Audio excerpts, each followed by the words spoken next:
Hi, I'm Gidon from thetechnologyman.com. Today we're going to take a look at the Ricoh Theta S digital camera, which captures a full 360-degree image or video.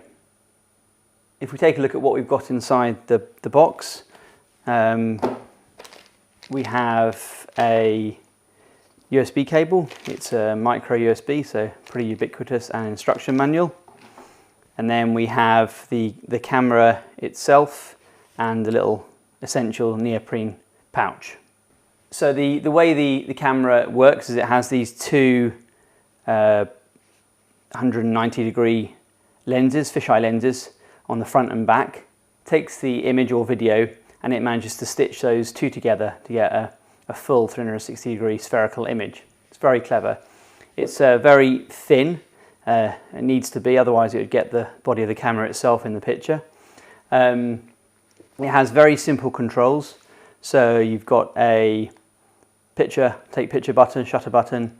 You've got controls down the side here, power, Wi-Fi, and then switch between the camera and the video mode. And then on the bottom, we've got the micro USB and the HDMI output, and also a tripod mount. The camera can stand on its own. It's not particularly stable, so be careful, because if it falls over, it's going to hit the glass lens, and these aren't replaceable. But with the tripod mount, there's no reason why you couldn't use a tripod. I have found that over using this last month, I haven't really used it with a tripod. I have tended to balance it like that. And outside, even with a light wind, it does fall over. So just something to be careful of. So if we take a look at how we actually use this device, we'll start off there. It couldn't be easier. You just need to go into your settings and look at your Wi-Fi networks. Turn the device on.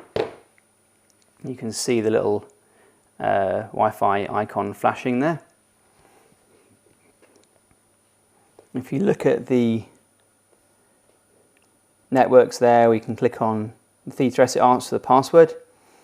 This password is at the bottom here, if you can see that. So I'm just going to tap that in. So it starts with XS, and then it's actually got 00, so you start using those numbers there. Okay, so then I click on join, give it a second, and it's now got the tick and it's connected across. So you then download the Theta S app from the App Store. I've already downloaded the app, so if we go into the app, you can see you've got the camera, photos, and app. If you haven't got the camera connected, you won't see the camera and you won't see this connection shown across there. So with the app open, if you click on the little button at the bottom there, it's probably difficult to see all this, but you actually get the full 360-degree shot there displayed on the screen. You can click on this button here and it'll hear the little noise, it'll take the picture. You've got various settings in the app where you can choose to automatically transfer, as it's doing here, across the device, or you can have it to just take the pictures and transfer across later. It couldn't really be easier to use, and you see an image that's being captured, and you can drag around it like that. If we click on the settings app, we can control various settings on the camera. We've got the Wi-Fi password, for instance. We can choose whether we're going to transfer the images by moving them or copying them across. Because you've got limited space on the Theta S, it's probably a good idea to choose move, but it depends if you want to take lots of pictures and free up space or not.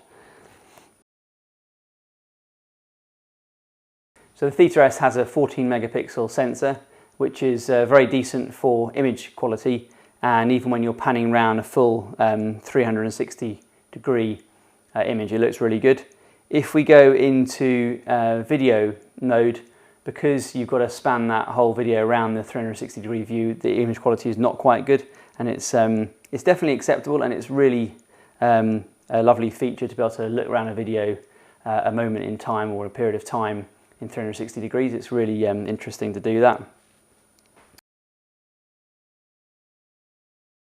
When you first try out the 360-degree video mode though, it is really impressive. Even if the quality is not as good as you'd perhaps like, it's still really impressive.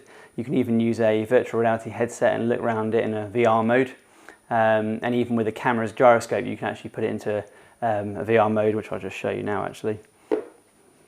So if we choose, for instance, the image I just shot, put it in landscape mode, tap on it and then click on the little button there, I can do VR view single lens. So then as I move the phone around, you actually see the image moving around, which is a really nice feature, and that works for video too. So when you have got the camera on, you've got the Wi-Fi connection showing up there. You've got the icon that shows either camera or video. You can turn the Wi-Fi on or off, so if you're using the camera just on its own without attaching it to the phone, then you can turn the Wi-Fi off to save battery. Battery life is actually pretty good on this. The camera also has a self timer. You do have to make sure you've downloaded the latest firmware.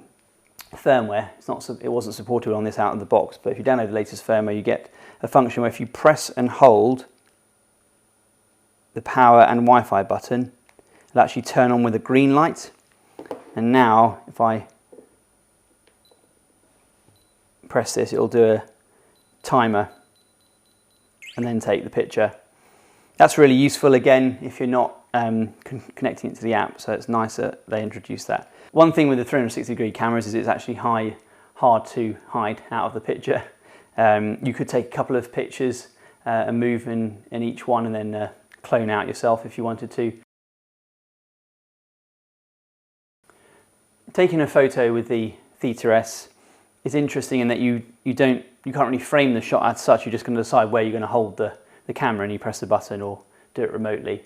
So how it calculates exposure is quite clever, and it seems to do a pretty good job most of the time, I found.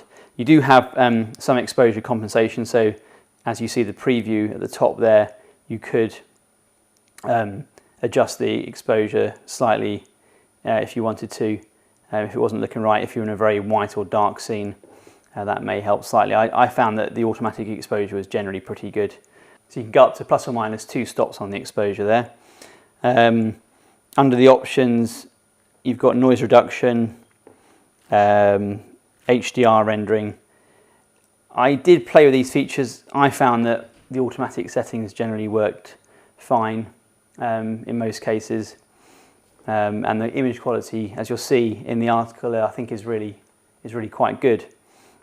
When you're using the app, you can also choose video. You won't see a preview there, but you can select your resolution. You can just hit record to start recording. One of the great features of the Theta S is how easy it is to actually show these images. I've messed around with 360-degree shots before, and you normally have to find somewhere to host them, or you need to host it yourself, whereas with the Theta S it includes hosting with the camera. So you can just, if we choose a picture, maybe the one we just took, if I click on the little action button at the top there on the iPhone, I can choose to share this image and then automatically upload it to the Theta S server. We can then choose a privacy, whether we want it public or unlisted. Even if it's unlisted, you'll just get a URL. If it's public, it'll actually post it. I tend to use the unlisted option, and then I've got a link that I can send out, which works fine for what I want, but you can automatically send it to all these social media if you want. So I've used this camera for a month, and I've enjoyed using it. It's really quite unique. Image quality is very good. The fact that you can upload those images straight to the Theta S website and show them or share them is great. Video is a newer use of this 360 technology. You can upload them to YouTube. It tends to work best, I find, actually leave them on the phone, and I tried it with a virtual reality headset, which again, take a look at the article to have a look at that, and actually you can download the images and videos yourself and see what the quality is like. But as I said, the quality is good for photos and it's acceptable for videos. There'd be a real benefit of having a 4K sensor in this camera. The the image quality I think would go from acceptable to good. So I hope you found this video useful. If you want to see more details, please do look at thetechnologyman.com, and thanks very much for watching.